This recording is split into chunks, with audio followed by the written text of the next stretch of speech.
ऐसा कंट्री जिसकी तारीख और ज्योग्राफी दोनों ही बहुत यूनिक और खास हैं। आज बांग्लादेश दुनिया के उन चंद कंट्रीज में आता है जिन्हें कुदरत की तरफ से एक लिटरली ब्लेस्ड ज्योग्राफी मिली है। बांग्लादेश के पास दुनिया का सबसे लंबा अनइंटरप्टेड बीच भी है जिसे कॉक्स बाजार बीच कहते हैं। जिन्नी ब्लेस्ड है ਜ਼ਮੀਨ ਦੱਸ ਰਹੇ ਆ ਜਾਂ ਜਿਸ ਤਰ੍ਹਾਂ ਉਹਦੀ ਜੀਓਗ੍ਰਾਫੀ ਦੱਸ ਰਹੇ ਆ, ਅਗਰ ਪਾਕਿਸਤਾਨ ਤੋਂ ਸੈਪਰੇਟ ਹੋਣ ਤੋਂ ਬਾਅਦ ਵੀ ਬੰਗਲਾदेश इंडिविजुअल ਹੁੰਦਾ, ਬੰਗਲਾदेश ਦੇ ਉੱਪਰ ਕਿਸੇ ਦਾ ਕੰਟਰੋਲ ਨਾ ਹੁੰਦਾ ਤੇ ਅੱਜ ਬੰਗਲਾदेश ਵੀ ਇੱਕ डिफरेंट लेवल ਤੇ होना ਸੀ। ये सिलीगुड़ी कॉरिडोर है जिसे ਜਿਹਨੂੰ चिकन नेक किया जाता है, चिकन नेक भी कहा जाता है। ये बांग्लादेश और नेपाल के बीच सिर्फ 24 किलोमीटर का चौड़ा रास्ता है जिसके गुड़ी कॉरिडोर तक पहुंचकर इसे चौक कर ਉਹ 5 ਕਰੋੜ ਬੰਦੇ गए तो इंडिया अपने सारे नॉर्थ ईस्टर्न एरिया से कट ऑफ हो जाएगा और जाहिर है सप्लाई लाइन कट होने की वजह से चाइना के लिए इधर कब्जा करना भी आसान हो जाए। अच्छा, ਇਸੇ ਕਰਕੇ ਬਈ ਇੰਨਾ ਹਵਾ ਬਣਿਆ ਸੀ ਜਦੋਂ Pakistani joint chief of army staff ਗਏ ਆ ਔਰ ਉਹਨਾਂ ਨੇ ਚਿਕਨ ਨੈਕ ਵਿਜ਼ਿਟ ਕੀਤਾ ਨਾ, ਇਹ ਚੀਜ਼ ਅੱਗ ਦੀ ਤਰ੍ਹਾਂ ਫੈਲੀ ਇੰਡੀਆ 'ਚ, ਉਹਦੀ ਇਹ ਵਜ੍ਹਾ इसी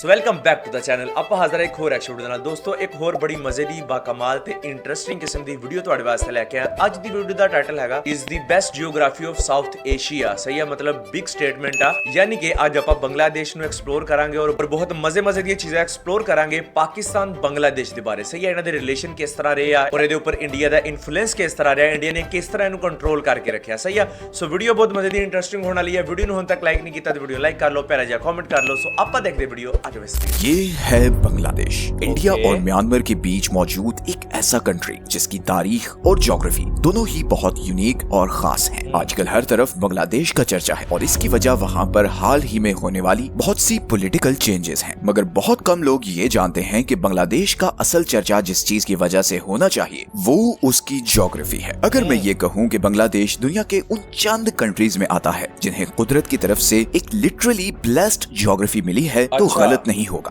लेकिन यही ज्योग्राफी जहां बांग्लादेश को बहुत खास बनाती है वहीं उसके लिए बहुत सी प्रॉब्लम्स भी क्रिएट करती है। बांग्लादेश की लोकेशन उसे जियोपॉलिटिकली बहुत इंपॉर्टेंट बना देती है क्योंकि साउथ ईस्ट एशिया में चाइना और इंडिया के बीच पावर स्ट्रगल को बैलेंस करने वाला मेन प्लेयर बांग्लादेश ही है। बांग्लादेश के पास दुनिया की सबसे फर्टाइल जमीन है क्योंकि यहाँ पर गंगा और ब्रह्मपुत्र साउथ एशिया के दो बड़े दरिया आकर मिलते हैं और दुनिया का सबसे बड़ा रिवर डेल्टा बनाते हैं और यही दरिया फिर आगे बे ऑफ बंगाल में जाकर गिरते हैं। बांग्लादेश के पास दुनिया का सबसे लंबा अनइंटरप्टेड बीच भी है जिसे कॉक्स बाजार बीच कहते हैं। इन दरियाओं के साथ आने वाले मिनरल्स की वजह से यहाँ की मिट्टी एग्रीकल्चर के लिए पूरी दुनिया में सबसे ज्यादा फर्टाइल है। ये फर्टाइल ਜਿੰਨੀ ਬਲੈਸਡ ਹੈ ਜ਼ਮੀਨ ਦੱਸ ਰਹੇ ਆ ਜਾਂ ਜਿਸ ਤਰ੍ਹਾਂ ਉਹਦੀ ਜੀਓਗ੍ਰਾਫੀ ਦੱਸ ਰਹੇ ਆ, ਅਗਰ ਪਾਕਿਸਤਾਨ ਤੋਂ ਸੈਪਰੇਟ ਹੋਣ ਤੋਂ ਬਾਅਦ ਵੀ ਬੰਗਲਾदेश इंडिविजुअल ਹੁੰਦਾ, ਬੰਗਲਾदेश ਦੇ ਉੱਪਰ ਕਿਸੇ ਦਾ ਕੰਟਰੋਲ ਨਾ ਹੁੰਦਾ ਤੇ ਅੱਜ ਬੰਗਲਾदेश ਵੀ ਇੱਕ डिफरेंट लेवल ਤੇ होना ਸੀ।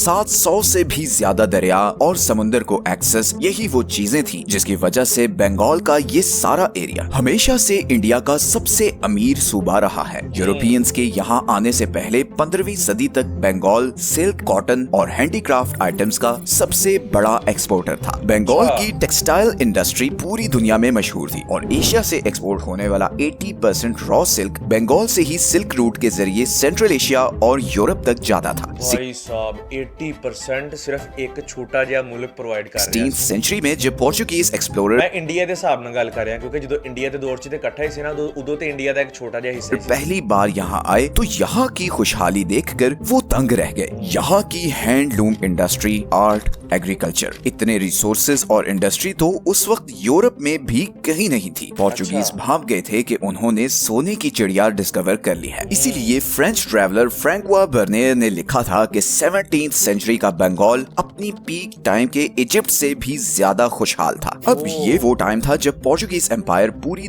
दुनिया के समुद्रों में अपने एक्सप्लोरर्स भेजकर ट्रेड रूट्स और नए कॉन्टिनेंट्स डिस्कवर कर रही थी। उस वक्त यूरोप का एशिया और मिडिल ईस्ट से सारा ट्रेड ये सिल्क रूट के जरिए होता था जो ऑटोमन एम्पायर के कंट्रोल में था। पोर्चुगीज एम्पायर चाहती थी कि वो समुद्र के जरिए किसी तरह डायरेक्टली एशिया तक पहुंच सके, उसे बीच में ऑटोमन एम्पायर से डील ना करनी पड़े और वो एशियन मार्केट से डायरेक्टली सस्ते दाम में माल उठाए और यूरोप लाकर बेचे। इसी कोशिश में जुलाई 1497 में पोर्चुगीज एम्पायर ने एक्सप्लोरर वास्को डिगामा को 170 लोगों के साथ 4 शिप्स पर इंडिया तक का सी रूट डिस्कवर करने भेजा। 10 महीने के खतरनाक सफर के बाद, जिसमें कई बार इन्हें समुद्री तूफान का सामना भी करना पड़ा, ये लोग आखिर मई 1498 1998 में मालाबार कोस्ट पर पहुंचे। ये एक बहुत बड़ी डिस्कवरी थी। सारी यूरोपियन दुनिया को अब पता चल चुका था कि इंडिया तक समुद्र के जरिए भी पहुंचा जा सकता है। इसके बाद 1517 में एक पोर्चुगीज बिजनेसमैन यूरोपियन एक्सप्लोरर से तारीफ सुनता हुआ इधर बंगाल पहुंचा। बंगाल की इकोनॉमी और इंफ्रास्ट्रक्चर देखकर वो बहुत इम्प्रेस हुआ और उसने यहाँ की खबर इधर गोवा में मौजूद अपने पोर्चुगीज कमांडर को दी। उस वक्त बंगाल मुगल एम्पायर के कंट्रोल में था। पोर्चुगीज एम्पायर ने 1528 में मुगल बादशाह शाहजहां से लाइसेंस लेकर इधर चिटागोंग, जिसे अब चट्टोग्राम कहते हैं,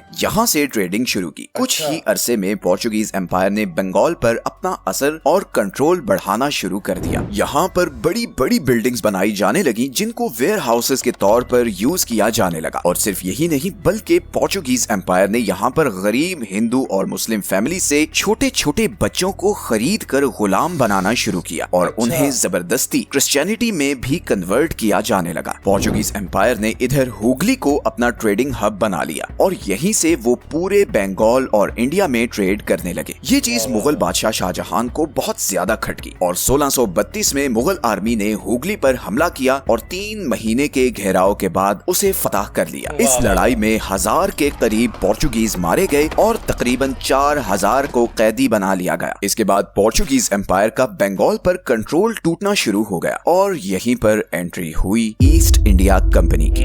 ईस्ट इंडिया कंपनी ने भी अपनी पहली सेटलमेंट इधर हुगली के पास ही बनाई और फिर धीरे धीरे पूरे बंगाल को अपना ट्रेड सेंटर बना लिया। 1690 में ईस्ट इंडिया कंपनी ने कलकत्ता को अपना कमर्शियल कैपिटल बना लिया और यहाँ से वो करोड़ों का बिजनेस करने लगी। इस मुनाफे से ईस्ट इंडिया कंपनी बंगाल पर अपना कंट्रोल मजीद बढ़ाती गई, लेकिन बंगाल पर उनका असल कंट्रोल तब हुआ जब 1757 में बैटल ऑफ प्लासी और 1764 में बैटल ऑफ बक्सर में उन्होंने मुगल एम्पायर को शिकस्त देकर पूरे बंगाल को अपने कंट्रोल में ले लिया। 1757 में नवाब सिराजुद्दौला को हराने के बाद ब्रिटिशर्स ने बंगाल को इतना लूटा कि रॉबर्ट क्लाइव जब यार मतलब किड्डा जंगली या दौर हुंदा सी ना वो। बंगाल से ब्रिटेन पहुंचा तो खजाने के संदूक उतारते उतारते कई दिन लग गए। इस सारे पैसे से ब्रिटिश एम्पायर ने ब्रिटेन में टेक्सटाइल इंडस्ट्रीज लगाना शुरू की। इंडिया का ट्रेड कैपिटल अब दिल्ली के बजाय कोलकाता था। ब्रिटिशर्स ने खुलकर बंगाल को एक्सप्लॉइट करना शुरू कर दिया। बंगाल के ही पैसों से ब्रिटेन में टेक्सटाइल इंडस्ट्रीज लगाई गईं और फिर बंगाली टेक्सटाइल इंडस्ट्रीज पर हाई कस्टम ड्यूटीज लगा दी ताकि इंडियन कपड़ा इतना महंगा हो जाए कि वो इंटरनेशनल मार्केट में कम्पीट ही ना कर सके। बंगाल की लोकल इंडस्ट्री पूरी तरह बर्बाद हो गई। और सिर्फ यही नहीं बल्कि ब्रिटिश ने बाकी इंडिया में अपनी मिलिट्री कैंपेन्स का खर्चा भी बंगाल से ही पूरा किया। बंगाल की इंडस्ट्री, उसका एग्रीकल्चर, सब कुछ ब्रिटिशर्स के कंट्रोल में था। बंगाल 1757 से 1947 तक ब्रिटिशर्स के कंट्रोल में रहा और इस दौरान 2 दफा यहाँ पर जबरदस्त फैमिन आया। एक दफा 1770 में जब मॉनसून ना होने की वजह से बंगाल और बिहार में जबरदस्त कहत पड़ गया और साथ ही में चिकन पॉक्स भी फैल गया, जिससे उस वक्त की बंगाल की 30% पॉपुलेशन खत्म हो गई। मगर ब्रिटिशर्स ने इसके बावजूद बंगाली किसानों से 30 से 40% लगान वसूल किया। इसी तरह 1943 में एक बार फिर बंगाल में जबरदस्त सूखा पड़ा। एक तरफ बंगाल में लोगों के पास खाने को कुछ नहीं था और ऊपर से ब्रिटिशर्स ने वर्ल्ड वॉर 2 की वजह से बंगाल की सारी प्रोडक्शन एक्सपोर्ट करनी शुरू कर दी और साथ ही में वॉर का खर्चा पूरा करने के लिए किसानों पर 300% तक टैक्सेस भी लगा दिए। 1943 से 1944 के बीच इस एक साल में 30 लाख लोग मारे गए। अब अगर आप वेस्टर्न एक साल च 30 लाख लोग भाई टेक्स्ट बुक्स पढ़ें तो वहाँ आपको मिलेगा कि इस फैमिन की वजह इन भाई लिटरली ਇਹ ਚੀਜ਼ਾਂ ਦਾ ਆਪਾਂ ਨੂੰ ਨਹੀਂ ਸੀ ਪਤਾ। ਮੈਂ ਇਸੇ ਕਰਕੇ ਮੇਰੇ ਸਾਹਮਣੇ ਵੀਡੀਓ ਆਈ, ਮੈਂ ਕਿਹਾ ਯਾਰ ਇਹਦੇ ਉੱਪਰ ਲਾਜ਼ਮੀ ਵੀਡੀਓ ਬਣਾਉਣੀ ਚਾਹੀਦੀ ਹੈ ਔਰ ਤੁਹਾਡੇ ਨਾਲ ਸ਼ੇਅਰ ਕਰਨੀ ਚਾਹੀਦੀ ਹੈ। ਸੋ प्लीज वीडियो ਨੂੰ लास्ट तक देखना, वीडियो बहुत इंफॉर्मेटिव है। एडिक्वेट फूड सप्लाई थी, मगर ये फूड सप्लाई शॉर्टेज किसने क्रिएट की थी इसका कोई जिक्र नहीं मिलेगा। असल में ये 30 लाख लोग ब्रिटिशर्स की जालिमाना पॉलिसीज की वजह से मरे थे। फिर 1947 में बंगाल हिंदू और मुस्लिम मेजोरिटी एरियाज की बेसिस पर मजीद डिवाइड हो गया। हिंदू मेजोरिटी बंगाल बन गया इंडिया का हिस्सा और मुस्लिम मेजोरिटी बंगाल बन गया पाकिस्तान का हिस्सा, जिसे ईस्ट बंगाल कहा जाने लगा। लेकिन यही ईस्ट पाकिस्तान फिर आगे चलकर 1971 में पाकिस्तान से भी अलहदा होकर एक नया कंट्री बांग्लादेश बन गया। डिवीजन के बावजूद ये नया कंट्री बांग्लादेश एक बहुत ही स्ट्रेटेजिक पोजीशन पर था। बांग्लादेश साउथ एशिया और साउथ ईस्ट एशिया के दरमियान एक नेचुरल लिंक है। कोई भी वही रीजनल ट्रेड कोऑर्डिनेशन। भाई वैसे देखो कि मतलब क्या खूबसूरती है ना कि मतलब कि उन्होंने उधरों भी होना जरूरत है, इधर होना जरूरत है। चाहे वो एशियन हो या सार्क, वो बांग्लादेश के बगैर नहीं हो सकती। सबसे बढ़कर बांग्लादेश इंडिया और चाइना दोनों के लिए बहुत ही इम्पोर्टेंट है, और उसकी वजह ये है कि इंडिया की सबसे बड़ी जियोग्राफिकल वीकनेस ये सिलीगुड़ी कॉरिडोर है, जिसे चिकन नेक किया जाता है, चिकन नेक भी कहा जाता है। ये बांग्लादेश और नेपाल के बीच सिर्फ 24 किलोमीटर का चौड़ा रास्ता है, जिसके थ्रू इंडिया अपनी 7 नॉर्थ ईस्टर्न स्टेट्स के साथ कनेक्टेड है, जिन्हें 7 सिस्टर्स भी कहा जाता है। इन स्टेट्स में असम, मणिपुर, मेघालय, मिजोरम, नागालैंड, त्रिपुरा, अच्छा बाय द वे अगर बांग्लादेश का कंट्रोल हो जाए तो भाई फिर उधरों तो इंडिया और अरुणाचल प्रदेश शामिल है। अब चाइना अरुणाचल प्रदेश पर अपना क्लेम करता है, मगर ये स्टेट इंडियन कंट्रोल में है। इसी तरह इंडिया के नॉर्थ ईस्ट में नेपाल, तिब्बत और भूटान के बॉर्डर के साथ सिक्किम है, जिसे 2003 में आकर चाइना ने इंडियन स्टेट के तौर पर रिकॉग्नाइज किया, और बदले में इंडिया ने भी तिब्बत को चाइना की टेरिटरी के तौर पर एक्सेप्ट कर लिया। इस सारे नॉर्थ ईस्टर्न रीजन में करीबन 5 करोड़ लोग रहते हैं, और अगर चाइना किसी भी वॉर की सूरत में इस सिलीगुड़ी कॉरिडोर तक पहुंचकर इसे चोक कर 5 करोड़ बंदे गए तो इंडिया अपने सारे नॉर्थ ईस्टर्न एरिया से कट ऑफ हो जाएगा, और जाहिर है सप्लाई लाइन कट होने की वजह से चाइना के लिए इधर कब्जा करना भी आसान हो जाए। अच्छा इसे करके भाई इन्ना हवा बनया जो Pakistani joint chief of army staff गया और उन्होंने चिकन नेक विजिट किया ना, ये चीज अग दी तरह फैली इंडिया च, ओदी ए वजह। इसीलिए इंडिया और चाइना दोनों के लिए बांग्लादेश बहुत खास है, क्योंकि ये 7 स्टेट्स सबसे लंबा बॉर्डर बांग्लादेश के साथ शेयर करती हैं। यहाँ पर एक और बहुत इंटरेस्टिंग चीज ये है कि बहुत से लोग ये समझते हैं कि इंडिया का सबसे लंबा बॉर्डर चाइना के साथ है, जबकि इंडिया का सबसे लंबा बॉर्डर बांग्लादेश के साथ है, और इसीलिए इंडिया बांग्लादेश के साथ फ्रेंडली रिलेशंस चाहता है, ताकि न सिर्फ ये कि सिलीगुड़ी कॉरिडोर को हर सूरत सेफ रख सके, बल्कि उसकी साउथ ईस्ट एशिया और अपनी नॉर्दर्न स्टेट्स के साथ भी स्मूथ कनेक्टिविटी हो। अब दूसरी तरफ चाइना अपनी मैरीटाइम सिल्क रोड स्ट्रेटजी में बांग्लादेश को एक बहुत इंपॉर्टेंट कंपोनेंट मानता है, क्योंकि अभी चाइना का सारा ट्रेड उसकी ईस्टर्न कोस्ट लाइन से स्ट्रेट ऑफ मलाक्का से गुजरकर बाकी दुनिया को जाता है। अब चाइना की कोशिश ये है कि वो बांग्लादेश के जरिए डायरेक्टली बे ऑफ बंगाल में जाए और उसे स्ट्रेट ऑफ मलाक्का से गुजरना ना पड़े, क्योंकि ये वाला सारा रूट अमेरिकन एलाई कंट्रीज से घिरा हुआ है। बे ऑफ बंगाल में डायरेक्ट आने से चाइना को इंडियन ओशन में इजी और क्विक एक्सेस मिल जाएगी। इसीलिए चाइना ने पहले 1974 में बांग्लादेशी प्रोडक्ट्स को चाइना में ड्यूटी फ्री एक्सेस दी, और फिर चाइना ने ये टीस्टा रिवर को डेवलप करने के लिए बांग्लादेश को $1 बिलियन की ऑफर भी की। इसका मकसद यही था कि चाइना बांग्लादेश की गवर्नमेंट को अपने साथ मिलाना चाहता है। चाइना कॉक्स बाजार बीच पर एक पोर्ट भी बना रहा है, जिसे 2023 में ऑफिशियली इनॉग्रेट भी कर दिया गया। भाई साहब आज चाइना बनवा रहा है, और ये कोई आम पोर्ट नहीं है, बल्कि प्रॉपर नेवल पोर्ट है, जहां पर चाइनीज सबमरीन्स और वॉरशिप्स भी डॉक कर सकेंगी। लेकिन दोस्तों यहाँ पर एक और बहुत ही इंटरेस्टिंग बात यह है कि कॉक्स बाजार बीच से सिर्फ 9 किलोमीटर दूर बे ऑफ बंगाल के नॉर्थ ईस्ट में यहाँ पर 3 किलोमीटर के एरिया का एक छोटा सा आइलैंड है, जिसे सेंट मार्टिन आइलैंड कहा जाता है। ये आइलैंड आज बांग्लादेश के कंट्रोल में है, लेकिन 2012 से पहले म्यांमार भी इसको क्लेम करता था, मगर फिर International Tribunal for the Law of the Sea यानी इटलॉस ने इसे बांग्लादेश का ही हिस्सा डिक्लेयर कर दिया। अब यहाँ पर इंटरेस्टिंग बात यह है कि अभी हाल ही में बांग्लादेश की एक्स प्राइम मिनिस्टर हसीना वाजिद ने ये स्टेटमेंट दी है कि उनकी गवर्नमेंट गिराने में अमेरिका का बहुत बड़ा हाथ है, क्योंकि उन्होंने अमेरिका को इस सेंट मार्टिन आइलैंड पर